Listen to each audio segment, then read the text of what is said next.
yetinmeyeceksin. Zaten en iyisini yapmışken neden bir daha demeyeceksin?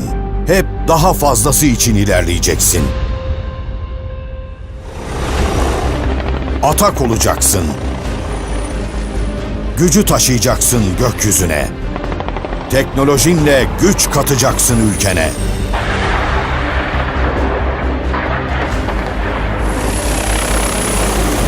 Gökbey olacaksın.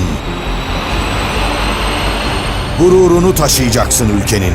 Kabiliyetlerinle imzanı atacaksın gökyüzüne. Ama hiç yetinmeyeceksin. Kazandığın tecrübeyle hep uçacaksın ileriye. Ülken daha da güçlensin diye. Şimdi daha büyük, daha güçlü, daha etkin ağır sınıf taarruz helikopteriyle daha da güçlenme zamanı.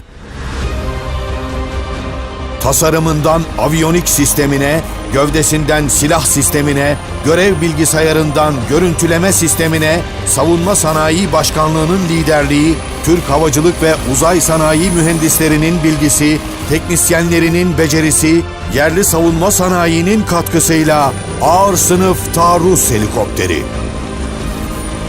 Daha zorlu, daha kritik görevler için gelişmiş teknolojisi, yüksek performansı, üstün manevra, ateş, isabet ve imha kabiliyetiyle Türkiye'nin yeni vurucu gücü ağır sınıf taarruz helikopteri. Üstün kabiliyetleriyle ağır sınıf taarruz helikopteri gücümüze güç katacak. Daha güvenli Türkiye için tehditlere göz açtırmayacak.